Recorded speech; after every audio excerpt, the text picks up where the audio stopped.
Hey, deserving listeners, it's time to continue our journey with Nicole and Azan. Let's get to the show. Always gonna be watching me? I have to. Thank you. Sure.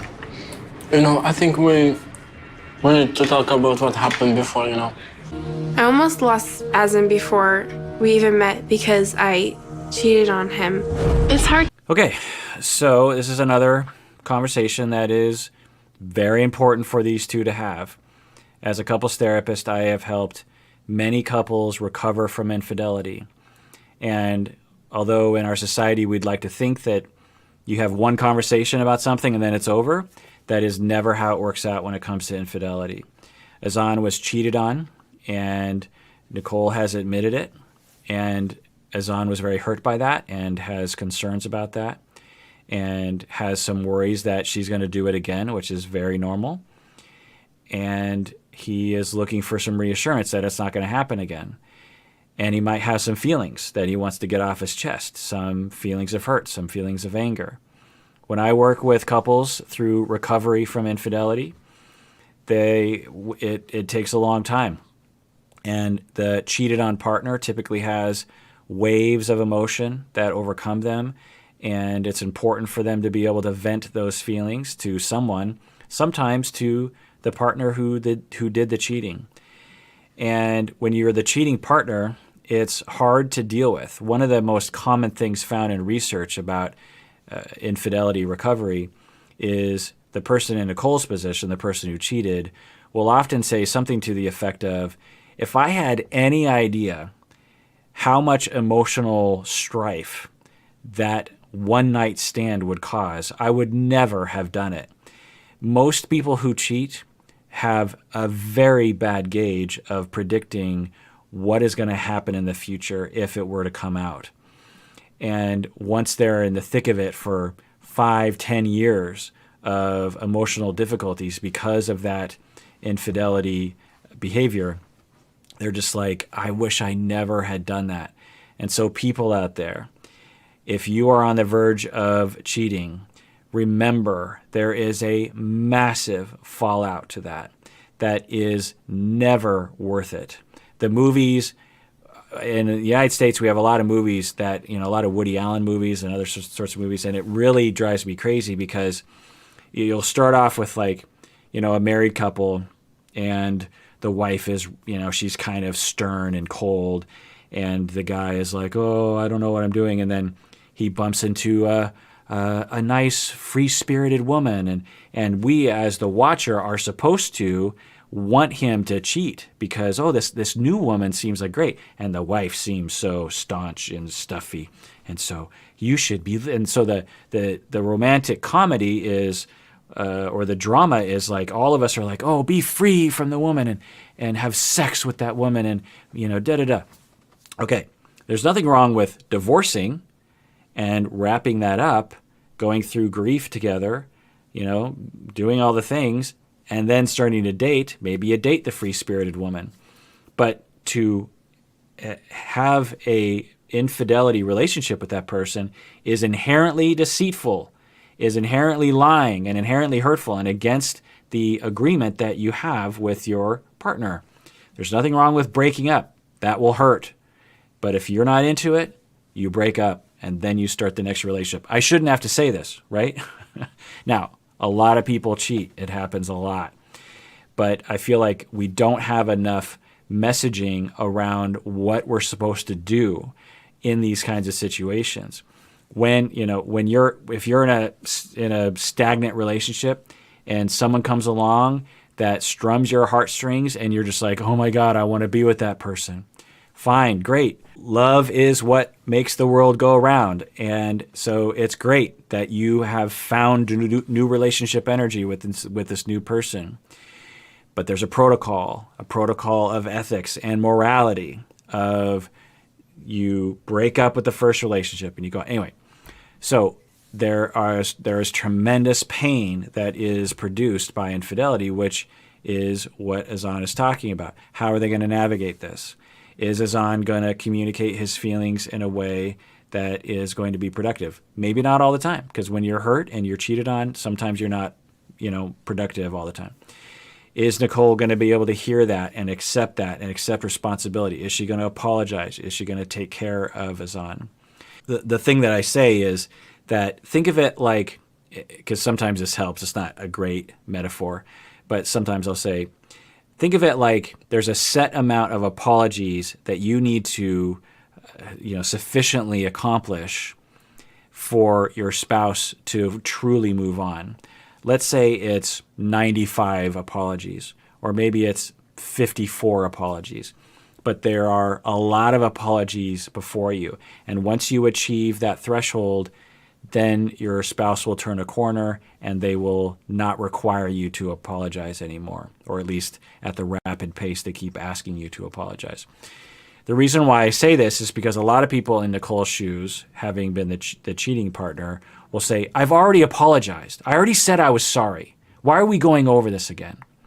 Which is a fundamental misunderstanding of the massive emotional impact that infidelity can have. It doesn't always have, but it usually does. And so apologies, one apology is not going to be sufficient. If you're in the supermarket and someone runs into you with their cart and they say, I'm sorry, then that, it's if a cart runs into your cart and the transgression was one sorry, one sorry equals the transgression.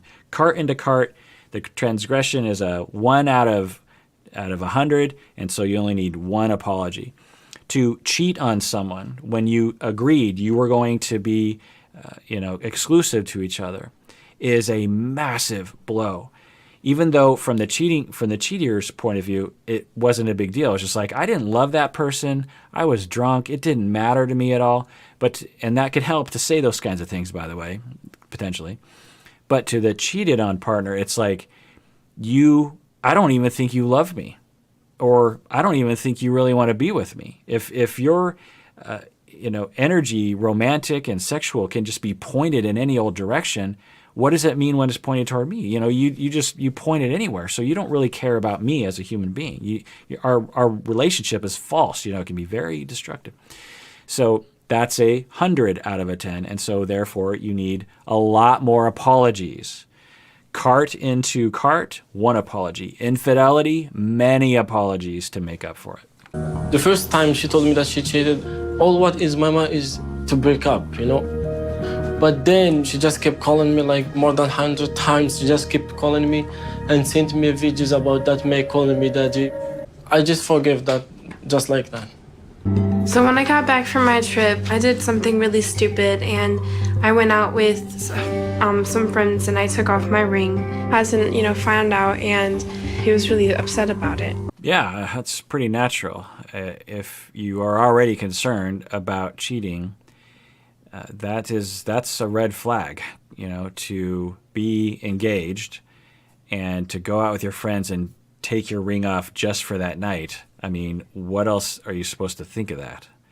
And it surprises me because Nicole seems like she's really into this relationship. So, what's going on there? I wonder if we had a chance to talk with Nicole outside of this show, if she might say something like, well, yeah, I'm really into Azan, but I don't know if this is going to work. I mean, the visa, and I don't know him that well, and I have friends, and maybe if I meet someone else, I don't know, that I'm open.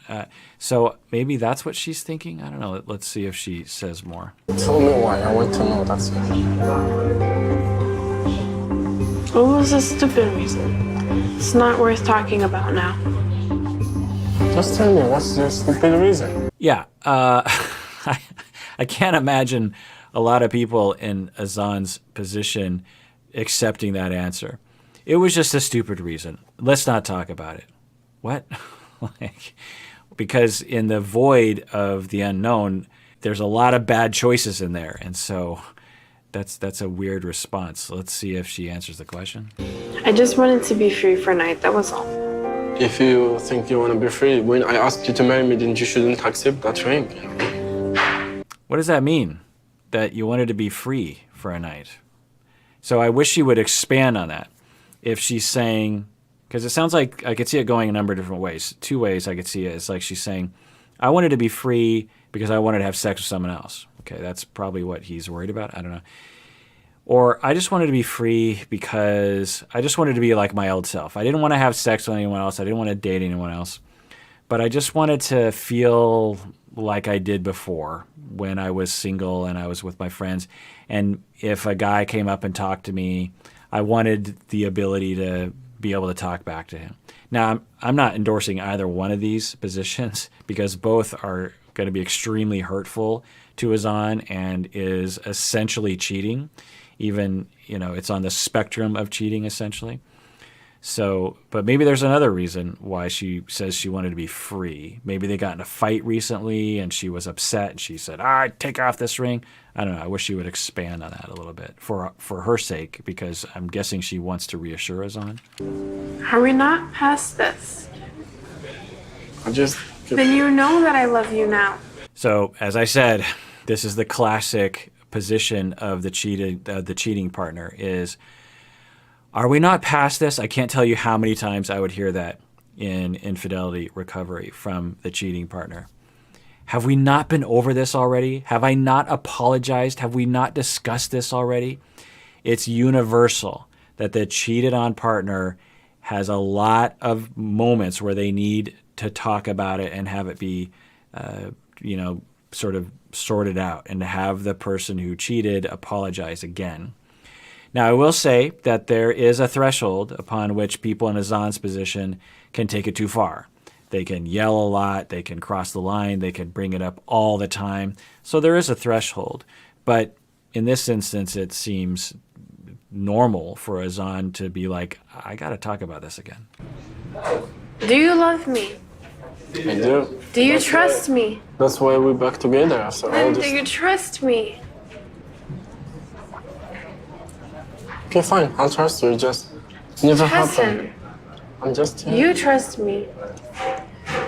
So this is borderline problematic and borderline healthy in that she's really asking, please trust me, but she's being real forceful about it.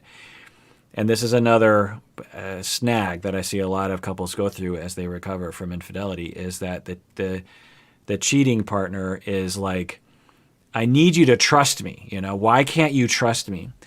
Well, it's obvious why I can't trust you, because you told me that you weren't going to do X, Y, and Z, and then you did X, Y, and Z. How do I know you haven't done all sorts of things that you haven't told me about? Because you broke that one trust, I don't know what else you've done, and I don't know what else you're going to do in the future. How am I supposed to know what's going to happen? I'd be stupid to trust you at this moment. Now, I'm willing to build trust, and I want to build trust, but I'm sorry, it's hard for me to trust right now. So, this conversation could be much worse given their pattern. So I will give them credit for that. So that's going pretty well. But I am a little concerned that they're not sort of, capitalizing on this moment to talk about those other issues. Now, I want to be clear. I'm never interested in the couple being together or not being together. Sometimes people confuse what I say as I'm reacting to these shows as some kind of endorsement of the relationship. I don't. I have no idea. I've treated individuals and couples and families. I learned a long time ago that I, as a human being from the outside, have no idea whether or not a relationship is a good thing that is happening or a bad thing that is happening. It is up to every individual to make that choice for themselves. And a long time ago in my career, I said, I am not in the business of judging people's relationships and their choices of relationships. I'm in the business of doing what clients want me to do, which is to, if they hire me to help them to lower their conflict and to increase intimacy, then that's what I'm going to do. I'm not in the business of gauging whether or not a relationship should happen or not. Even if a couple asked me, should our relationship be together, I would say that is a personal choice. I can explore that with you. We can absolutely engage in exploration, but I will never say one way or the other, not because I'm refraining, but because I've learned a long time ago that I don't know anything when it comes to that. It's in the eye of the beholder. Now, some relationships are beyond a certain threshold, massive abuse, this kind of thing, then I will have an opinion, and I might even tell people. But that doesn't usually happen. People don't usually voluntarily come into therapy in that situation. The thing that I'm often prompted to talk about when I'm watching these shows is trying to teach you, the viewers, how to own your own feelings and communicate your feelings to your partners to better your relationships potentially. Because these shows provide a good, jumping off point to talk about those things. And so, and as a human being and as a therapist, as a couples therapist, whenever I watch couples fight on these shows, I just want to get in there. I often use the analogy of the plumber. If a plumber were to watch a TV show and some actor was, doing terrible plumbing, the plumber would be like, I just want to get in there and save the day because I know how to do plumbing.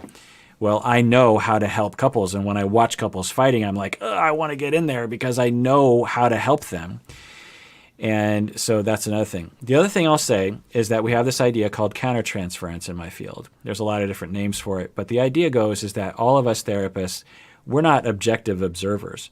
We're human beings, and we have our own histories, we have our own issues, we have our own hang-ups, we have our own unresolved issues, we have our biases, we have our projective identifications.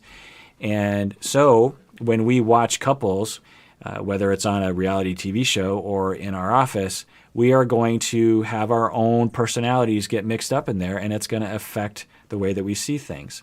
And so whenever I'm watching this show or whenever I'm working with my couples, I always just have to wonder, what about this is about me and not about them? What about this? What about my perspective and my conceptualization and my treatment of these couples is actually just me making stuff up, or me I have a bone to pick with someone in my past and I'm picking it with someone on the show or in my office? These are very important questions to ask, and responsible therapists ask these questions all the time. Throughout every session, I'm asking these questions in the back of my mind. I'm working with the clients, but every once in a while I'm like, what's going on there? How am I feeling? And in my own therapy and in my own self-exploration, I have to find out where my sore spots are so that when those things happen in front of me, I'm like, I bet you that just touched on a sore spot. Let me check in with myself so that I'm not biased and I don't use projective identification, so that I don't see things in a distorted way and thus lead to bad treatment or just a bad perspective, a bad conceptualization. So I want to say that. And maybe some of you out there, when you watch me watch this show or these other shows, you think, I don't know if I agree with Kirk in that moment. Well, maybe it was because my countertransference in that moment was being triggered and my perspective was off. Or maybe your perspective was off because your countertransference, if you will, your reactivity, your unresolved issues were being triggered in that moment, and you had a biased point of view on the situation. Or maybe both of us were having biased perspectives because both of us had different sorts of traumas that were being triggered. Maybe some of you were harmed by someone like Azan, and you think of Azan as a terrible person. I actually do this in my classes when I'm teaching my students in couples therapy, is I'll show them a couple on the screen, and then I have them write quietly amongst themselves, and I say, which one do you agree with? Which one do you most hate in that couple? What do you think should be done? And then I go around the room, and inevitably, it's almost always about half the room will be on one side. They'll be like, well, clearly Azan that guy is a piece of work. And you'll hear some very wildly different reactions. And then another group of people will be like, no, Azan's the good. Nicole is the problem here. Look at her. Da. And so the point of this exercise is, look at this.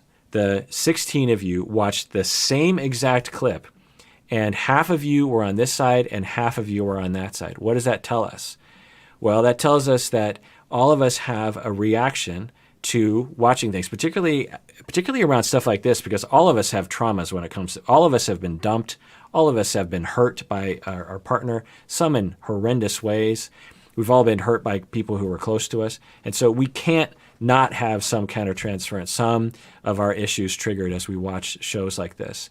And so the point that I make is that it's important. So some people will interpret what I'm saying as like, well, there is no objective truth. And that's kind of what I'm saying. But mostly what I'm saying is that as we reflect on ourselves and heal ourselves from our own past, we approach objectivity. It's not true objectivity, but we approach a viewer standpoint that is less affected by our issues, or at least we know what issues are affecting. And we're more empathetic and more knowing or more attuned to what's happening in the room, what's really happening. We're not imposing our own reactivity to it. So that's important. It's not that Azan is, sympathetic or that Nicole is sympathetic. It's a matter of trying to heal from our own wounds as therapists and getting aware of our own wounds so that we can have compassion and really be in both people's shoes and attuned to both people at the same time. And neither one of them is better than the other person. Neither one of them is more relatable. Both are relatable if we really extend ourselves into them. And then when we understand, then we can help them. Because oftentimes, and sometimes I wonder if this is all that I do in couples therapy, is I get in the shoes of each person, I really figure them out, and then I either help them to communicate by, getting to know them well enough to encourage them to communicate, or I just communicate for them and show them how to communicate, and then they will follow suit. Like with Azan right now, I intuit that for him, he's like, I was really hurt by the cheating, and I let her back into my life because she begged me to come back into her life, and ever since then I've never been really quite sure if that was the right choice, because a person who cheats might cheat again. And a lot of my friends say it's stupid to get back with someone who cheats on you. And then she goes out with her friends and takes her ring off, and now she's saying the reason why she took her ring off was because she wants to be free. This is very scary to me, and I'm very hurt. And so I'm guessing that's what he's feeling, but that's not what he's saying. Okay, he's not saying something horrible, but he's not saying something more good, more helpful. And so, if he were in my office, I might try to elicit that. Tell me more how you're feeling. If he has a hard time talking about it, maybe he's not really in touch with his feelings. I would just say what I just said. I would be like, I don't know, but I'm wondering if you're feeling X, Y, and Z, and I'm wondering if you're thinking A, B, and C. Is that what's happening for you? And maybe he's like, well, I'm thinking A and B, but not C. You're not right about that, but you are right about A and B. So yeah. And then I'd be like, okay, can you tell Nicole that? Because really letting her into your world is going to help. So anyway, that's what I think. Let me rewind again and let's watch a little bit of the scene again, because I've been talking for so long. Do you trust me? That's why we're back together after all Then this. do you trust me? Okay, fine. I'll trust you. It just never happened. Listen, I'm just here. you trust me. I hope so. We're about to make the biggest decision of our lives, and I just asked my dad to financially support you for 10 years. Yeah, and I appreciate that. I do. I really do. So trust me. So this might be the mode that Nicole gets into that the mom talks about. The mom talks about how she will bulldoze other people, which I'm going to characterize this as bulldozing. Now, there's nothing wrong with Nicole being like, I really, really want you to trust me because I really want you to know how much I love you and how much I intend to never hurt you like that again. I wish she would say something like that. But she's just being, as I often say, what age is she really exhibiting right now? Someone who's just saying, like, do this. It's a younger position rather than respecting that these are two adults talking, and so she's just saying, trust me. So on one hand, there's nothing wrong with her being like, I want you to understand how much I love you, and I'm upset that you don't trust me that I love you because I love you so much. So I would wonder if that's what she's trying to say, because she's starting to tear up. But there's this other part of this of just like, I am going to demand that you trust me even though you don't have a ton of reasons to trust me. because I have cheated on you once and I took off my ring when I went out with my friends another time because I wanted to be free. And instead of dealing with that and going through the recovery process, I'm just going to say, you are going to trust me because I want you to trust me. And I'm not going to be quiet until you agree that you're going to trust me. Of course, that's not going to work. And he's even kind of exhibiting that. He's like, okay, fine, I'll trust you. But it's not really trust. You can't just yell at someone to trust you, you know. How can I trust? She always wants me to trust her. How can I trust her after this, especially when we're after engaged, you know? You finish your food? I guess enough for now. Let's go. So, yeah, that makes total sense that Azan would be like, how can I trust? How can I trust you when you keep doing these things? You've done them twice, essentially. Now, from what I would want to elicit from Azan is, are you willing to try to build trust? And he's probably going to say, yeah, I am willing to. Okay. So what's the road to trust? So that's what I would do a lot in infidelity recovery, is to talk about what is the road to trust. Because to the people in Nicole's position, they often do that. They're just like, I don't want to talk about it. We've already talked about this. You need to trust me. I keep telling you, and you never believe me, and you need to trust me. And so we need to get rid of that. And then from the Azan's point of view, they often feel like they have all these emotions of distrust and hurt. And they're just like, how am I supposed to trust you? And that's where they end it. I will come in and say, okay, makes total sense. You're both right. Nicole, you want him to trust you, and you in your heart know how much you love him and how much you are pretty sure you're never going to cheat on him again. Maybe you're 100% positive, and you want him to understand that because in your heart, you know that to be true. Azan doesn't know that to be true yet, and he is understandably cautious, but he's here and he's willing to work on this. Okay, the two of you, what's the road? What's the road to building trust back? What is that going to look like? And often it's in Azan's hands to define that. Often an example that will come forth is Azan will say, after we explore it, maybe over 5 sessions, Azan will say something like, well, I will probably fully trust Nicole if we have 3 years of no more incidents. And 3 years of her not taking off her engagement ring or wedding ring. 3 years of her obviously not cheating on me. 3 years of her occasionally apologizing to me when the feelings, come up for me and I feel very hurt and I want to revisit that. 3 years of her reassuring me that she loves me and only me. And so I'm guessing that after 3 years, that inside of me, I will probably reach a point where I will trust her. I don't know, but I could imagine that after 3 years, that's a long time. I've never had that before in my life, and so I could see that. I could see, me being 99% of the way there. I have to say I'm always going to be 1% worried because of what happened, but a few years, okay. And then Nicole might be like, oh, 3 years, it takes so long. And I might say, Nicole, it's normal. And then she's like, okay. So that gives Nicole a roadmap. And then she's like, well, I'm going to do it. I'm going to win your trust back. And now they're on the road. Now they know how to define that. And now there are behaviors that have to be built. And this is a thing that I often talk with people about is trust is something that you earn. It's something that you build. It's not something that you just force on someone. Trust is something that you gain through experience.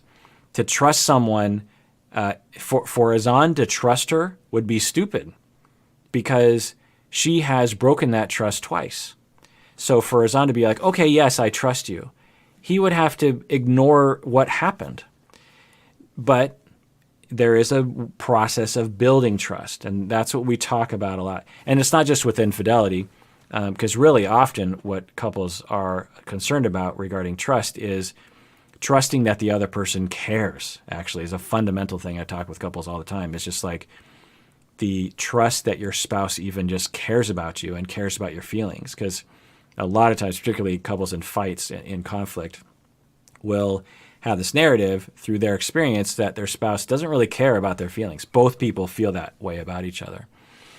And so a big part is building that trust over time through the mechanism of being vulnerable and then having the other person rise to the occasion. And then the other person is vulnerable and then you rise to the occasion. What that does is that builds a lot of trust of like, wait, I can just be vulnerable. I can just throw it out there that I'm sad or I'm hurt, and you come to the rescue, or at least you try to come to the rescue. Wow, that's the circle. Vulnerability, come to the rescue. Vulnerability, come to the rescue. Meaning like, what you said yesterday really hurt me, and it made me really sad, and it made me feel like you just didn't really care about me in that moment. I know that you do care about me, but it just really made me sad in the moment. And then the other person's like, oh my God, I did not mean to hurt your feelings. I'm so sorry. I can see why that made you feel that way, and I'll try not to do that again. So vulnerability, rising to the occasion. Rinse and repeat that a number of times, and eventually you trust each other. But some people have never had anyone rise to the occasion for them. And so they do not trust anyone with their vulnerability, with their, soft underbelly. And if you don't show people your soft underbelly, no one can ever come and rise to the occasion.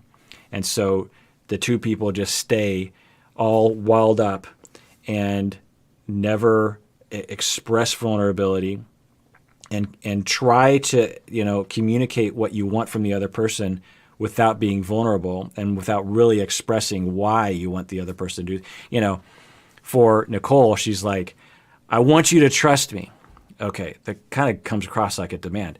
But if Nicole were to be like, I'm terrified that you don't trust me, and it's understandable that you don't trust me. I always want to throw that in. It's understandable you don't want to trust me, but I'm so scared that you don't want to trust me because that makes me worry that you're going to leave me. Because if you're worried that I'm going to cheat on you, then it would stand to reason that you might leave me. And that is terrifying to me. And that's why I keep barking at you to trust me, because I'm so scared. And then Azan could rise to the occasion and say, oh, okay, well, now the barking at me makes sense. It makes sense that you're scared. And I don't want you to be scared because I'm in it to win it. But it's going to be hard for me to trust you. So I'm in it to win it, and I'm dedicated to you, and I love you.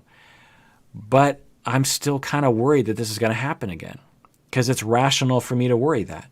But it doesn't compromise me being in it to win it. So you don't have to worry about my love for you or my dedication to this relationship. And I'm still building trust for you regarding infidelity. So you rinse and repeat that a lot of times. Now, if you don't have that, then then both people aren't vulnerable and both people can't rise to the occasion. Let's continue watching. Nicole, who did you go out with that night? It was just a friend, just a guy friend who, I hung out with. A guy? You didn't tell me guy. It was just a friend. Yikes. Wow. As I've said in other episodes, there is nothing wrong with having a guy friend. There's nothing wrong with breaking up with Azan and dating another guy. But this is exactly what is going to erode someone's trust. And I work on the cheating partner a lot with this as well, of like, because there's this compulsion from the cheating partner, and Nicole followed this track exactly as most people do, which is, I'm only going to tell him a little bit of information. The first bit of information might have been like, I didn't wear my wedding ring one night. And then he gets upset. And then they kind of resolve it. And then she's like, well, I was out with friends. Well, what do you mean, rather? And then a little bit more. Well, I was actually with a guy. Oh, and yeah. And then a year later, oh, yeah, we made out that night. There's this worry of like, I don't want to tell the whole story. So sometimes I'll even talk with the cheating partner alone. I'll be like, okay, tell me the whole story. Tell me everything that happened. Okay, now let's strategize about what what you're going to tell the partner, because obviously you're not going to tell them every dirty detail. You're not going to tell me every dirty detail necessarily, but okay, what's the story? Because don't eke out little bits of information as we go, because every time you eke out another bit of information, the Azan is going to look back and say, well, you lied to me again. So last time you lied to me by saying you were out with a bunch of friends. Now I learn you were out with just one guy. So now you've cheated on me, you've lied to me like multiple times, and the trust just goes down and down and down. And it makes sense from Nicole's point of view. She's like, well, I don't want to hurt him.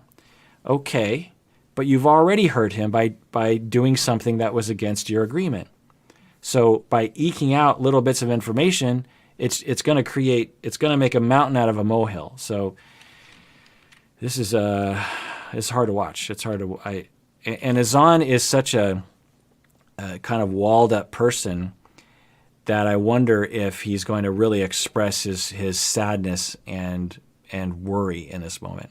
He tends to do this kind of reactivity of just like, oh, he just kind of is exasperated in a very quiet way.